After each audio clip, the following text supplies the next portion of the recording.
Um olá para você que escuta o podcast Introvertendo e todas as suas ramificações. Meu nome é Thiago Abreu, hoje estou com Marcos Neto e vamos falar sobre o primeiro tema da série sobre sexualidade que prometemos aqui em nosso podcast, que é homossexualidade. Olá pessoal, eu sou o Marcos e hoje o assunto vai ser homossexualidade. Eu, como viado do grupo, tenho bastante experiência nesse assunto, então... Sério, né? Aspes. E para você que quiser enviar sua mensagem, seu recado, sua crítica para nós, utilize o e-mail ouvinte@introvertendo.com.br. Também acesse nossas redes sociais, facebook.com/introvertendo, instagram.com/introvertendo, twitter.com/introvertendo e nosso site introvertendo.com.br. E se você for um viado bonito e gostar de mim, pode mandar também seu contato. WhatsApp, eu aceito nudes, já pode mandar tranquilamente. Obrigado. A homossexualidade é uma orientação sexual bastante presente, eu acho que talvez seja a mais comum depois da heterossexualidade. É claro, existem também controvérsias com relação se a bissexualidade não é parte da maioria da população, mas tirando isso, ainda as prevalências sociais não são tão grandes. É uma orientação que passa por vários eixos da história também de preconceito, exclusões e até um período de aceitação que talvez ainda está a caminho, né? Importante notar que mesmo na população ASP também tem uma prevalência de sexualidade diferente. Inclusive, se você for no grupo ASP do ASP World na internet, você vai ver muita gente discutindo a possibilidade de que talvez a sexualidade no ASP seja ainda mais diversa do que da população comum, com orientações diferentes, uma sexualidade, homossexualidade, bissexualidade, enfim, todas as orientações possíveis. A gente vai focar só na homossexualidade. É interessante você falar isso porque até um certo tempo no passado eu lia que a maioria dos ASPs eram heterossexuais ou assexuais. Não se admitia essa presença de homossexualidade, bissexualidade e outras orientações dentro desse contexto. Mas, hoje em dia, tem até grupos brasileiros, eu não vou mencionar um aqui específico porque eu não lembro o nome e também porque eu não sei se é correto trazer o link deles no post, mas tem um grupo de autistas que estão dentro do grupo LGBT. E aí, enfim, isso é bastante interessante. Conhecendo o nosso grupo também, né? Só o nosso grupinho de 5 pessoas, já diria que quantos por cento? É 25%? 8 pessoas no podcast. Então, você tem 8 pessoas, dessas 3 têm tendências homossexuais aqui no meio. Então, são 3 de 8. Isso já mostra, não é uma amostra muito considerável, né? Não é significante, mas enfim, isso já mostra que tem diversidade no grupo, mesmo num grupo pequeno. É exclusivamente homossexual, só eu mesmo, mas bissexuais temos pelo menos 2 no grupo, e a gente não tem certeza dos outros, então. Então, quando a gente fala de homossexualidade, a gente sempre vem na mente o preconceito que vem com o assunto. O preconceito que as pessoas têm em relação aos homossexuais e as orientações sexuais diversas, na verdade. Então, não tem como falar de homossexualismo sem mencionar a não aceitação da sociedade. Então, a gente vê que a homossexualidade era crime, sujeito à punição em vários países diferentes. Por exemplo, na Inglaterra, a homossexualidade era considerada um crime que podia te levar para a prisão, às vezes passar a vida inteira na prisão, até 1965, se eu não me engano, nos anos 60, no meio dos anos 60, o que é recente, bastante. Sim, era considerado crime até 1965. E você vê que os anos 60 não foram nem tanto tempo atrás. Tem muitas pessoas dessa geração ainda vivas até hoje. No Brasil eu não sei se já foi considerado crime, mas com certeza o Brasil é uma sociedade ainda mais homofóbica do que na Inglaterra, devido a, eu diria, a influência católica na cultura né?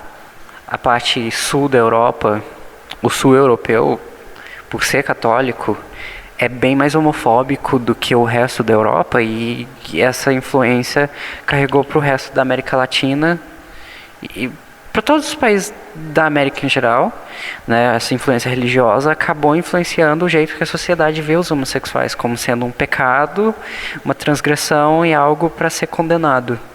E essa mentalidade prevalece ainda até hoje. A gente luta para tentar mudar a mentalidade das pessoas quanto a isso. E a gente vê que na América Latina ainda isso é um problema, principalmente por causa da influência católica na população. Carregou a homofobia. E hoje em dia a homofobia carregou também nos grupos protestantes, né, na América Latina, que estão crescendo bastante na América Latina inteira.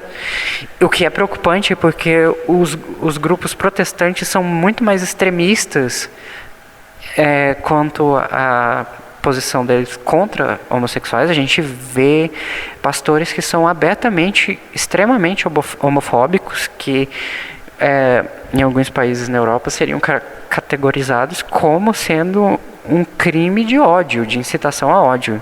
Por exemplo, o pastor Silas Malafaia e o Marcos Feliciano são dois pastores super famosos, influentes no Brasil, que têm influência política também. O Marcos Feliciano por estar no poder e o Malafaia por ter contatos com políticos, e que abertamente incitam ódio e segregação contra homossexuais e o grupo LGBT. A gente tem isso no Brasil, e eu diria na América Latina inteira. A homofobia é um problema, mas e o Brasil, com questão da homofobia, é um dos países mais violentos do mundo. É um dos países que mais agride homossexuais, tem mais agressões homossexuais registradas, e é o país de longe que mais mata pessoas transgêneras no mundo, de longe. O segundo lugar não chega até metade do número de crimes que acontece aqui. Eu vi que nessa semana uma transexual foi morta no Nordeste, foi encontrada na cama. A gente vê esse tipo de notícia praticamente todo dia. Então, é um país que a homofobia ainda é um problema bem sério. Eu acho que a gente tem que assestar.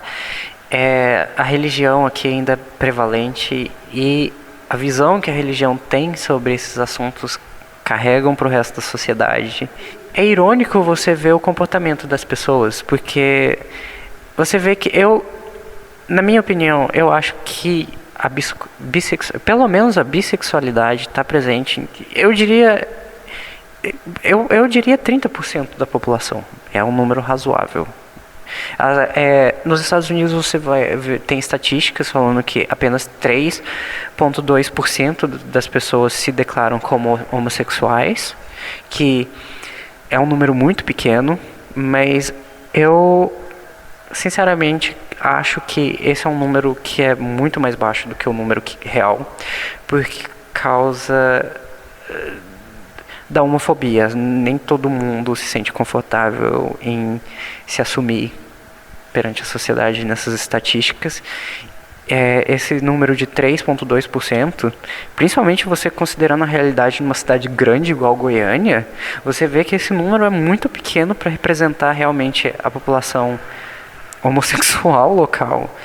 E eu diria que homossexual mesmo chegaria a 10% tranquilamente em cidades grandes, a prevalência de homossexualismo, e bissexualismo mais alto ainda.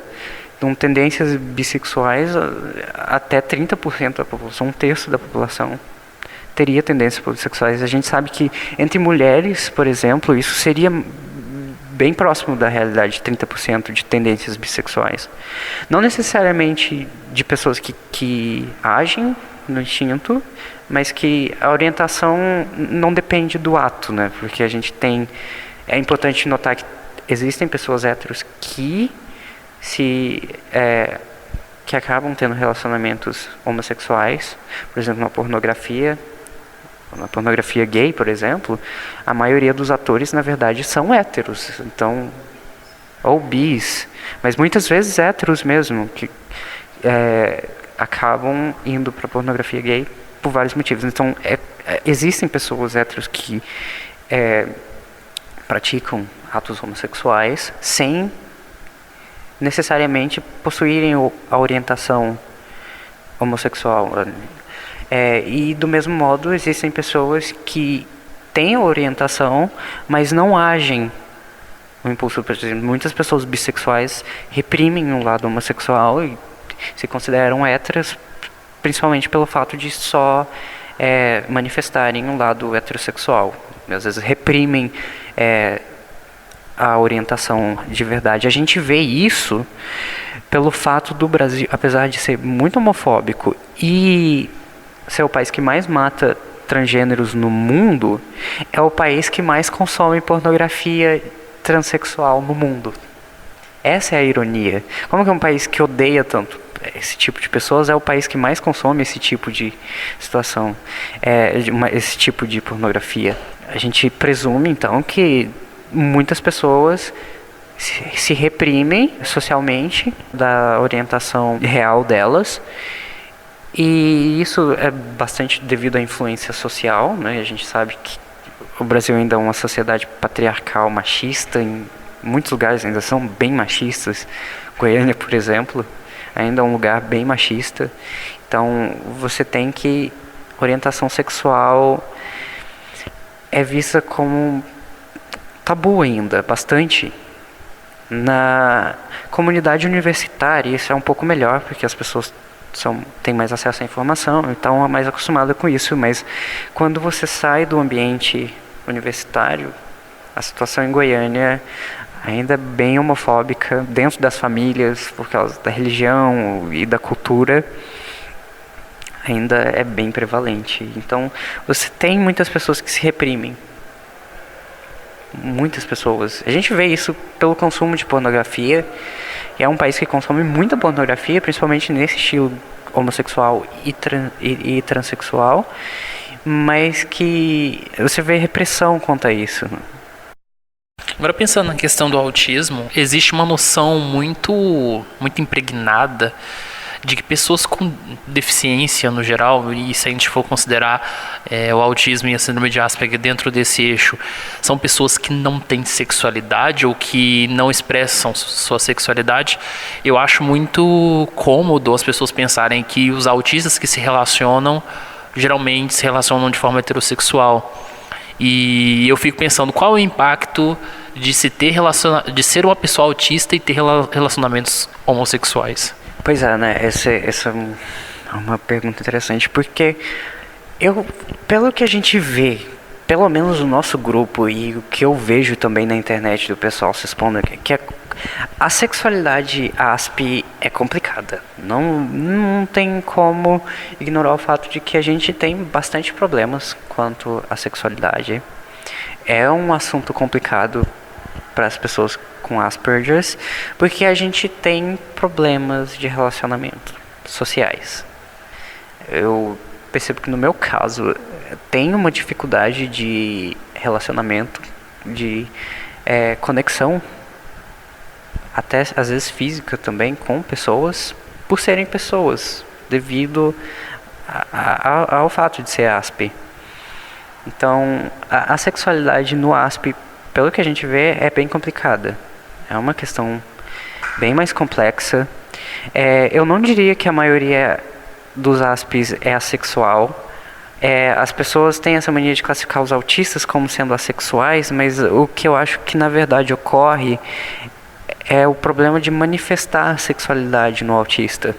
A manifestação da sexualidade que é um problema no autista, por causa dos problemas sociais. Sexo é o tipo de relacionamento mais íntimo e mais profundo que você pode ter, né? Que você vai se expor completamente e estar exposto também a uma outra pessoa. Isso para um autista é bem complicado, porque a gente tem problemas com conexão com outras pessoas, e eu acho que o nosso problema não é o fato de não possuir a sexualidade, é possuir a sexualidade, mas ter problemas de manifestar ela por causa dos nossos problemas sociais. E também dá para pensar também que que existe uma diferença entre as pessoas dentro do espectro que foram diagnosticadas muito cedo e os que foram diagnosticados depois de adulto. Eu percebo que aqueles que foram diagnosticados depois de adultos, como nós, eles têm uma noção de aprender sobre sexualidade, sobre a sua própria orientação sexual, que caminha nos mesmos passos da população em geral. Então, puberdade, todos esses processos são entendidos de uma forma autoexplicativa, eu poderia usar esse termo. Agora, as pessoas que nascem, né, e são diagnosticadas dentro do espectro desde pequenas, eu tenho a impressão que os pais e as mães, muitas das vezes, eles tendem a reprimir a sexualidade da criança, achando que isso não vai acontecer ou que a sexualidade deles vai ser diferente. Enquanto tem outros casos de que os pais, eles sabem dialogar esse tema com os filhos, que eu acho que pode ser uma tendência crescente, visto que muitos pais e muitas mães acabam lendo e querendo saber mais sobre o assunto. Mas o risco de enxergar uma pessoa com deficiência sem sexualidade, sem permitir que a pessoa conheça sobre sexualidade, me parece muito comum. Então, por exemplo, eu já li na web alguns relatos de crianças de 11 anos, por exemplo, a mãe pedindo, meu filho tá se masturbando com um negócio aqui, que eu não sei o que fazer, ou eu vi meu filho fazendo isso, ou fazendo aquilo, na frente de outra pessoa e tudo mais, e aí os pais ficam naquela coisa assim de uma tensão sexual que não é direcionada a uma pessoa, mas às vezes é direcionada a objetos, ou é direcionada a si mesmo, né, como é no caso da própria masturbação. Eu acho que envolve tanto essa dificuldade de relacionamentos, que a gente tem isso nos casos mais leves, e nos casos mais graves de entender qual é o sentido técnico das manifestações sexuais. E aí, já que isso é tão complicado, então pensar o fato de um autista ou uma autista se relacionar ou gostar do mesmo sexo é um negócio que já é muito mais difícil ainda do que aquilo, entendeu? Então, eu penso assim, será que essa discussão sobre autistas que gostam do mesmo sexo, que gostam de pessoas do mesmo sexo, é uma discussão que está tão inacessível em relação a tudo mais, porque pensa, os compêndios médicos, que geralmente, infelizmente, não trazem autistas para discutir os temas que são dos seus próprios interesses, e é por isso que eu desisti já de muitos desses eventos de autismo, porque a minha decepção pessoal é muito grande. Mas com relação a esses eventos, muitas vezes eles estão interessados em discutir método de educação, às vezes discutir o envelhecer do autista sem falar exatamente desses processos, porque muitas vezes eles não conhecem casos de autistas adultos para conversar, ou quando eles têm casos de autistas adultos são extremamente leves, como nós que temos uma trajetória bem fora da curva do que esses eventos trazem.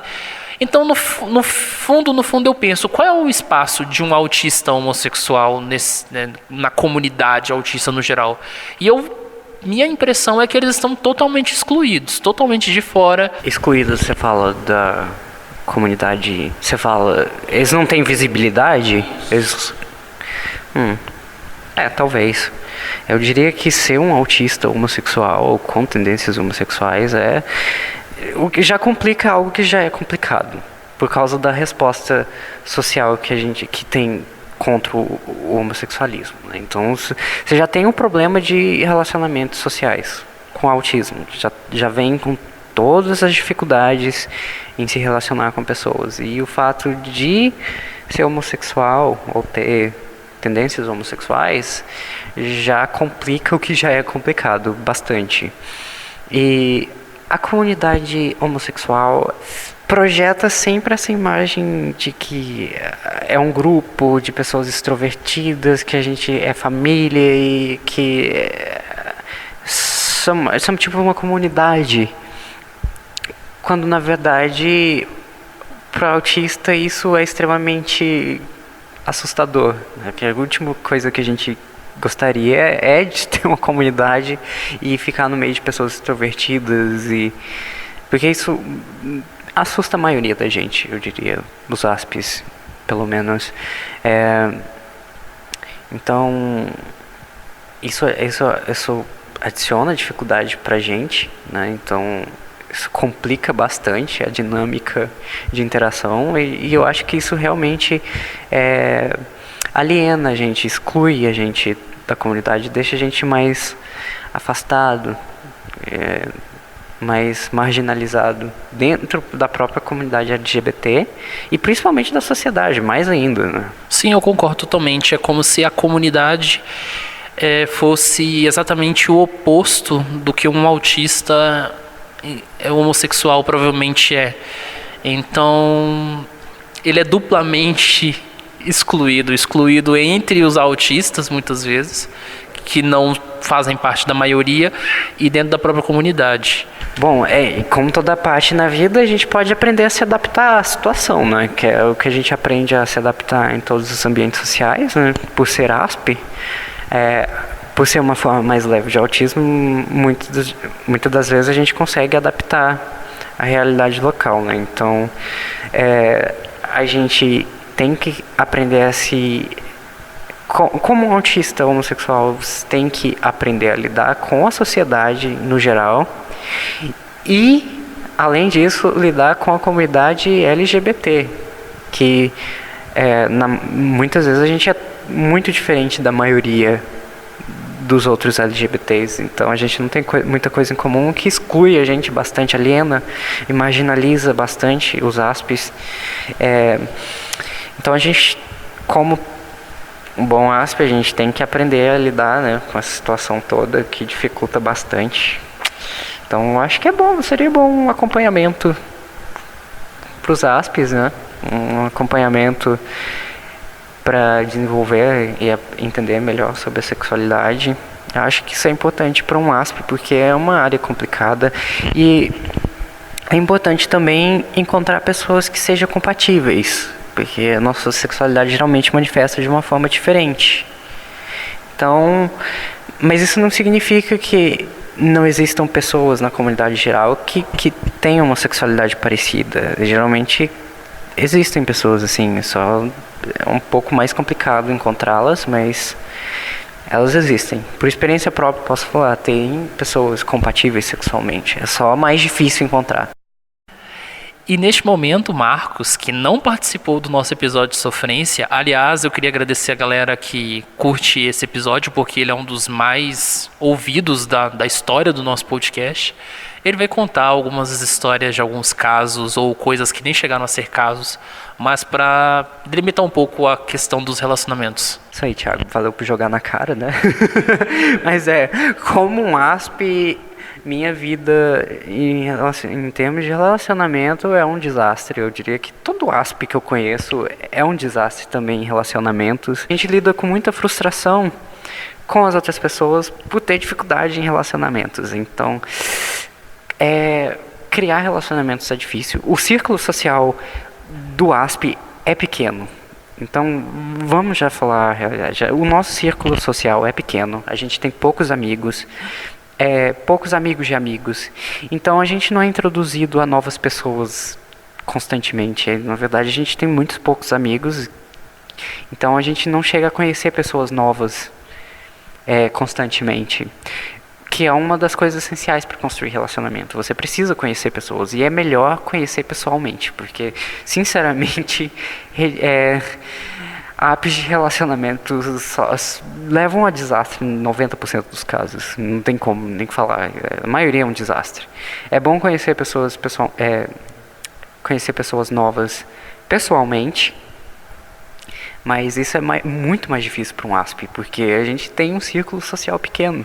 Muitas vezes a gente tem 3, 4 amigos mais próximos, que a gente passa a maior parte do tempo, e desses amigos a gente não se conecta com os amigos dos amigos, geralmente. Então, introdução a pessoas novas é difícil, então conhecer pessoas novas é um problema, e a nossa inabilidade social, flertar é mais difícil. Saber quando as pessoas estão flertando com a gente. Eu diria que se você tiver uma boa aparência, acima do normal é mais fácil, porque as pessoas são mais óbvias. Mas para a maioria dos normais, tipo nós, a gente pena em ler eu diria, os códigos sociais, né, de flerte. Às vezes, a gente já acha difícil ler as pessoas normalmente. Flertando, então, é impossível. Então flertar pra gente é muito mais complicado. Geralmente pra gente constrói relacionamentos com pessoas que são bem diretas e óbvias. Acho que é uma característica bem ASP isso. Existem pessoas óbvias, elas só são a minoria. Então, isso dificulta... Ou seja, relacionamentos para ASP são problemáticos. Não vamos negar o fato de que é problemático. Provavelmente, se você é ASP e está ouvindo isso, você tem problemas de relacionamento. Quase certamente. A gente tem que continuar tentando, mas é uma vida desastrosa. Não é fácil. Já relacionamentos, eu diria, já são difíceis para a comunidade em geral. E pode ter certeza que para as pessoas com Asperger, para os ASPs, o que já é difícil é 3.000 vezes mais complicado. É bem complicado. E o fato de ser ASP não necessariamente significa que a pessoa é atraída por outros ASPs, muitas vezes. Nem todos os ASPs só procuram pessoas ASPs. E isso varia bastante de pessoa para pessoa, é um gosto individual. E até porque cada ASP é um indivíduo. Você não pode dizer, ele é um ASP, como sendo uma categoria só. Cada ASP é um ASP diferente. Se você conheceu um ASP, você conheceu um ASP. Você não conheceu a comunidade inteira. Então, só o fato de um ASP estar no meio de outro ASP não significa que ele vai ter chances maiores de relacionamentos bem-sucedidos. Então, nem venha com a ideia de que você tem que encontrar um outro ASP. Isso não necessariamente vai levar a resultados positivos, não vai dar certo. Às vezes um só vai desgraçar a cabeça do outro. Um ASP vai despirocar o outro, geralmente. Então é difícil achar alguma pessoa neurotípica que entenda ASP de verdade. É difícil se conectar. E a gente tem problemas de relacionamento, de se conectar com as pessoas. Então sexo casual muitas vezes é mais difícil para a maioria. Apesar de que, em alguns casos, às vezes o sexo pode se tornar uma das obsessões ASPs, que é uma das obsessões. Se esse for o caso, às vezes isso o Asperger pode levar a pessoa à promiscuidade. Eu diria, como sendo homossexual, é muito mais fácil você cair é muito mais fácil você ser promíscuo do que sendo heterossexual, principalmente aqui no Brasil. Então, se sexo virar uma das obsessões, é fácil acabar se tornando promíscuo. O que não é um problema. Se é o que te satisfaz, adoro um promíscuo também. Não coloca isso. Promiscuidade em si, eu acho que na comunidade ASP nem é tabu assim, porque a gente já pensa diferente mesmo. Então não seria um problema. Mas para a maioria da gente, eu diria que por causa do nosso problema de fobia social, a gente tem dificuldade de se sentir confortável com estranhos. A gente gosta de pessoas que a gente consegue se sentir mais confortável, né? Então, ser promíscuo para um ASP é mais difícil. Mesmo porque a maioria da gente não se sente muito confortável com pessoas estranhas, com encontros casuais. Então, isso complica também a vida sexual de um ASP. Então, às vezes, sexo casual para um ASP é mais difícil. Mas, como eu disse, por ser um ASP, a gente aprende a se adaptar, né? Então, eu acho que isso também é uma área que dá para se adaptar. O problema que eu acho que vem com Asperger, que atrapalha mais a sexualidade, são os transtornos mentais que vêm com os ASPs. A depressão, a ansiedade e a fobia social, na verdade, são os que mais atrapalham os relacionamentos ASPs. Não é nem o autismo em si, porque muitas vezes a gente aprende a contornar as nossas características, nossos jeitos, e acaba se adaptando bem. E algumas pessoas acabam acostumando, até gostando dos nossos jeitos. Então, o autismo em si não é o problema para o relacionamento. Eu diria que o que mais complica os relacionamentos são os transtornos que vêm com o autismo. A fobia social e a depressão, eu diria que são os piores dos dois. Uma pessoa deprimida, uma pessoa com fobia social tem sérias dificuldades de relacionamentos. E a maioria dos aspes acaba desenvolvendo isso ou passam a vida inteira com essa situação. Então, é o que mais complica os relacionamentos aspes, homossexuais ou não. Mas homossexuais também, porque não tem diferença. A sexualidade em si, esses transtornos complicam a nossa vida. Então, para todos os sofrêncios por aí, saibam que vocês não estão sozinhos, que nós somos todos um bando de fudidos mesmo. Eu acho que isso é um fato que a gente tem que aceitar e tentar melhorando, né? Só acreditem, relacionamentos são complicados para todo mundo. E para aspes mais ainda. Então a gente tem que ter um pouco de paciência, sorte e ir tentando na vida. Simplesmente isso. E aspes homossexuais, saibam que vocês não estão sozinhos. Assistam Drag Race. Ouçam Lady Gaga ou não, porque vocês não necessariamente necessitam se encaixar nos estereótipos LGBTs. O que é bem importante eu discutir isso, né, que é essa questão de se enquadrar nos estereótipos LGBTs aspes. Eu sei que os aspes homossexuais não se enquadram exatamente nos estereótipos homossexuais, então não se sinta excluído só por você não se enquadrar nos padrões, nos estereótipos da comunidade que o pessoal projeta. Porque mesmo dentro da comunidade LGBT geral, sem ser aspe, já tem variações consideráveis. Então, não se sentir mal por não se enquadrar nos estereótipos. Ou se enquadrar nos estereótipos, isso não é questões individuais.